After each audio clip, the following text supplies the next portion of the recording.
আসসালামু আলাইকুম ওয়া রাহমাতুল্লাহি ওয়া বারাকাত। ইন্নাল হামদালিল্লাহ ওয়াসসালাতু ওয়াসসালামু আলা মান লা নাবিয়্যা বাদা। আল্লাহুম্মা সাল্লি আলা মুহাম্মাদিন ওয়া আলা আলি মুহাম্মাদ কামা সাল্লাইতা আলা ইব্রাহিম ওয়া আলা আলি ইব্রাহিম ইন্নাকা হামিদুম মাজিদ। সম্মানিত হাজিরিন, আজ আমরা আলোচনা নিয়ে আসছি এক অতীব গুরুত্বপূর্ণ বিষয় নিয়ে, যা নাকি বর্তমান বাংলাদেশে কিছু মিশ্র প্রতিক্রিয়া নিয়ে মানুষের মাঝে ভাইরাল হয়ে গিয়েছে।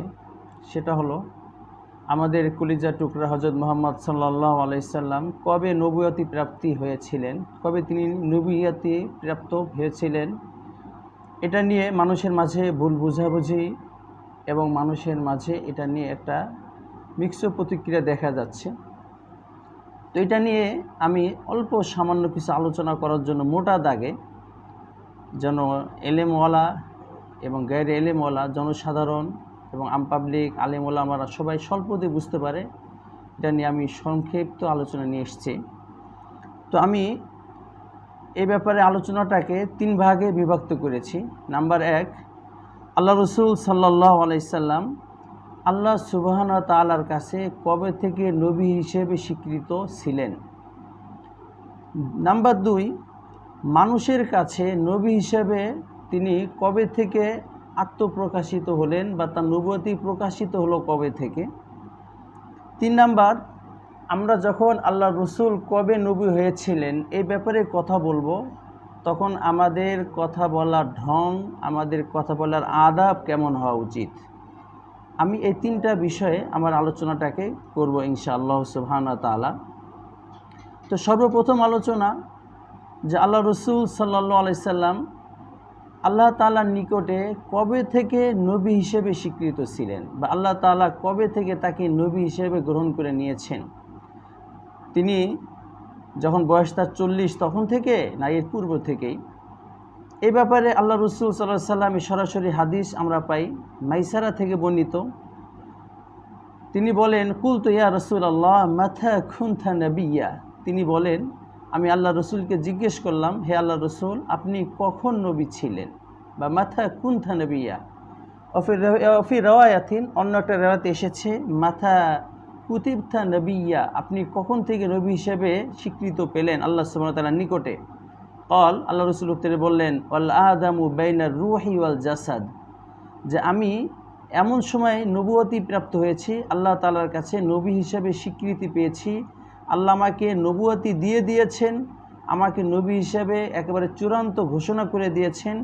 কোন দিন? যেদিন নাকি আদম আলাইহিস সালাম রূহ এবং জাসাদ, অর্থাৎ তাকে প্রান্ত বানিয়েছেন কিন্তু বডি এখনও বানাননি, এর আগে আল্লাহ সুবহানাহু ওয়া তাআলা আমাকে নবী হিসেবে তিনি গ্রহণ করে নিয়েছেন, স্বীকৃতি দিয়ে দিয়েছেন।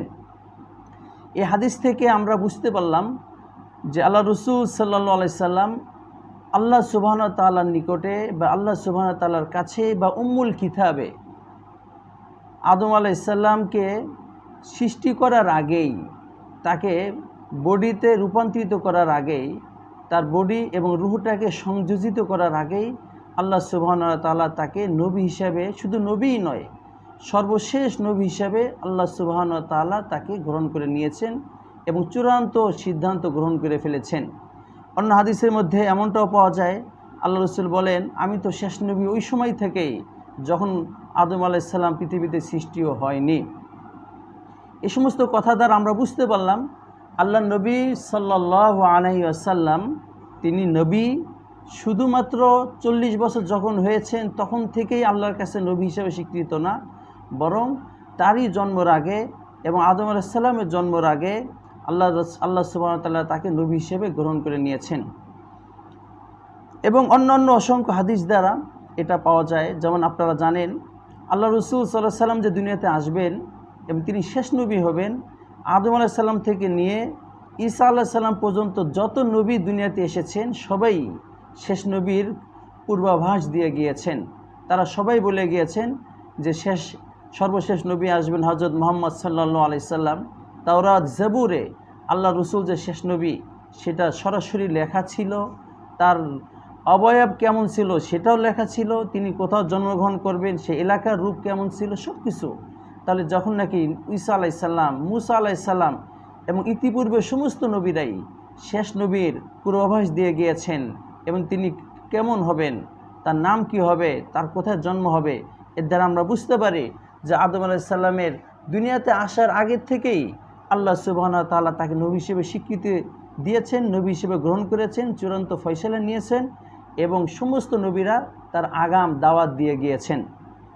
এবং পাশাপাশি আমরা জানি যখন আমরা কোনো কাজ করি তো কাজের সবথেকে কৃত্রিম মুহূর্তটাকে সামনে রেখেই আমাদের সমস্ত কার্যক্রমগুলোকে সাজাই।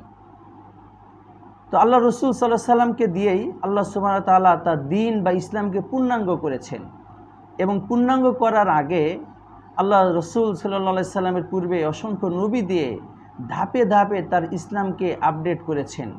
তো যাকে দিয়ে পূর্ণাঙ্গ করা হবে এবং সে কে হবে, সে কোথায় থাকবে, এটা মানুষ সবার আগে, পরিকল্পনাকারীরা সবার আগে এটাকেই ফাইনাল করে এবং এরপরে তার মুকাদ্দামা বা ভূমিকাগুলোকে সাজায়।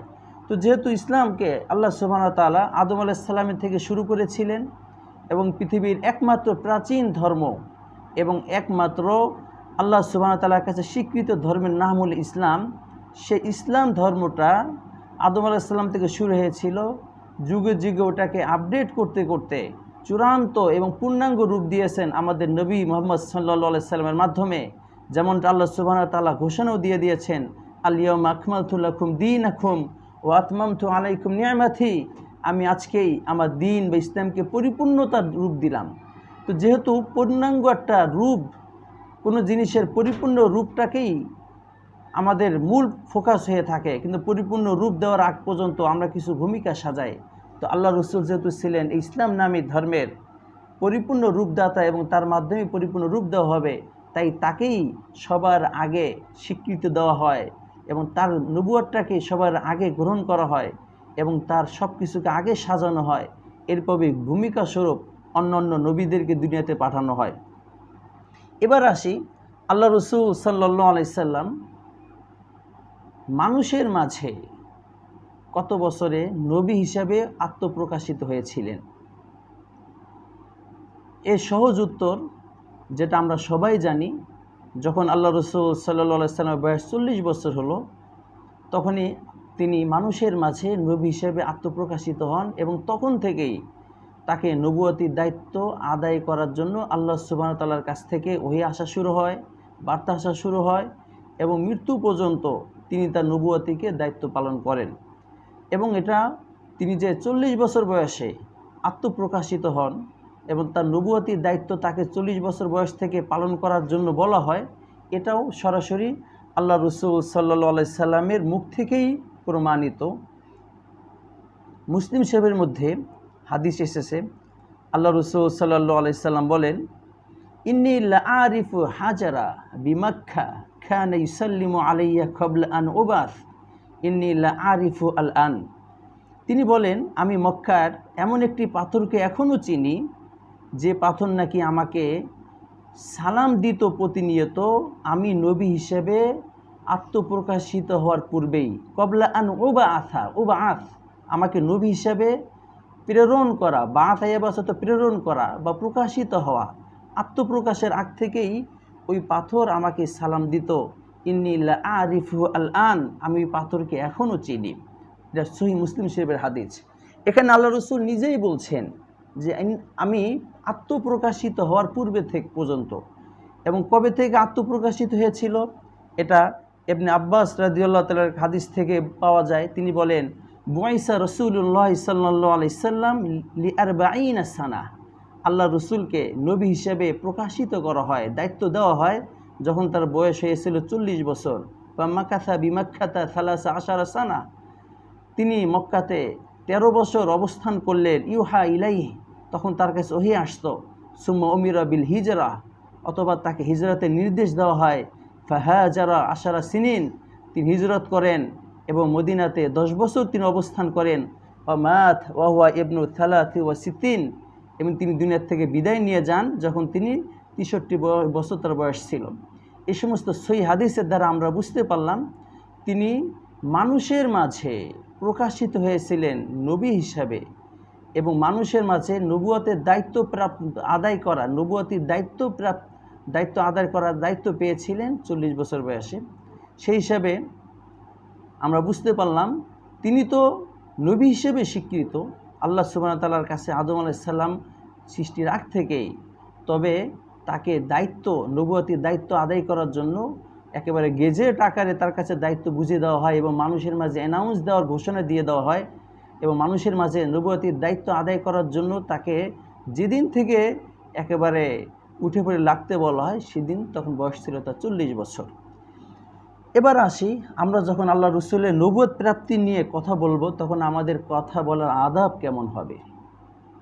এই সহজ উত্তর আমাদের এভাবে বলা উচিত যে তিনি 40 বছর বয়সে যখন মানুষের মাঝে নবুয়তির দায়িত্ব আদায় করার হুকুম প্রাপ্ত হলেন, 40 বছর বয়সে যখন তিনি নবুয়তির দায়িত্ব আদায় করার হুকুম প্রাপ্ত হলেন বা 40 বছর বয়সে তার নবুয়তিটাকে আল্লাহ সুবহানাহু ওয়া তাআলা মানুষের মাঝে প্রকাশিত করলেন। এইভাবে আমাদের বলা উচিত। এভাবে বলা না উচিত যে তিনি 40 বছর আগে নবী ছিলেন না।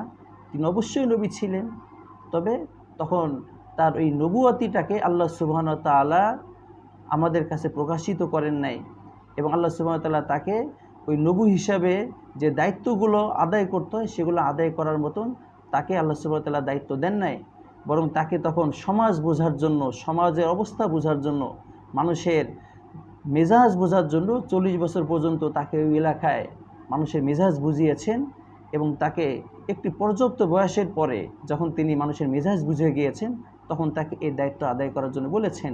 অন্যথায় তিনি যে একজন নবী আল্লাহ সুবহানাহু ওয়া তাআলার কাছে অনেক আগ থেকে না, বরং আদম আলাইহিস সালামের দুনিয়াতে আসার আগ থেকে স্বীকৃত এবং সমস্ত নবীরা তার অবয়ব কেমন হবে এবং সে কোথায় আসবে সবগুলো তিনি ঘোষণা দিয়ে গিয়েছেন এবং তার তিনি নবী হিসাবে আল্লাহ সুবহানাহু ওয়া তাআলা তাকে ও তার বংশকে আদম আলাইহিস সালাম থেকে এই পর্যন্ত সমস্ত ঝঞ্ঝামুক্ত করে তার বংশটাকে পুত পবিত্র রেখেছেন। আল্লাহ রসুলের বংশ নিয়ে যখন আলোচনা করা হয় দেখা যায় আদম আলাইহিস সালাম থেকে নিয়ে তার বংশ পর্যন্ত একজন মানুষ এমন পাওয়া যায় না যাকে চরিত্রহীন বলা যেতে পারে, যার বৈবাহিক সম্পর্ক ছাড়া অন্য কোনো নারীর সাথে তার অবাধ মেলামেশা ছিল, বরং পুরো বংশটাই আল্লাহ রসুল থেকে আদম আলাইহিস সালাম পর্যন্ত সবাই ছিলেন বৈবাহিক সম্পর্কের মাধ্যমে দুনিয়াতে এসেছেন, জিনা ব্যভিচারের মাধ্যমে কেউ দুনিয়াতে আসেন নাই এবং তাকে এবং তার যারাই ধারণ বাহক ছিলেন, যে তার বংশ পরম্পরা যারাই ছিলেন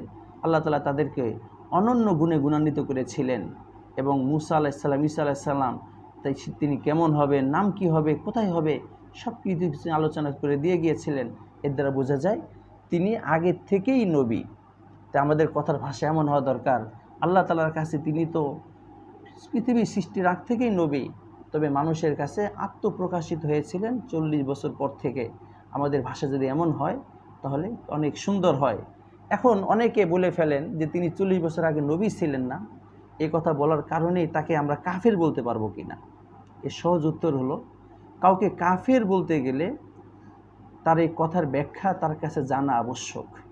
তাকফির বা কাউকে কাফের বলার যে উসুল আছে, আপনি সেই উসুলের মধ্যে পড়ে আছেন, উসুলটা পড়ে দেখেন, ওখানে লেখা আছে কাউকে কাফের ফতোয়া দেওয়ার আগে অবশ্যই তিনি যে কথা বলেছেন তার কাছে তার ব্যাখ্যা জিজ্ঞেস করা হবে এবং তিনি যে ব্যাখ্যাটা দেন সেই ব্যাখ্যাটার 99% হলো তিনি যেমন বলেছেন তার বিপরীত বলেছে, 99% মানুষ তার বিপরীত বলে এবং 1% লোক তিনি যেমন ব্যাখ্যা দিয়েছেন তেমন বলে, এমনও যদি হয় তখনও তাকে কাফের ফতোয়া দেওয়া যায় না।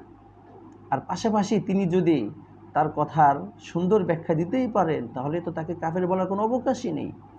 একজন মুসলমানকে কাফের বলার থেকে বড় অপরাধ কিছুই হতে পারে না।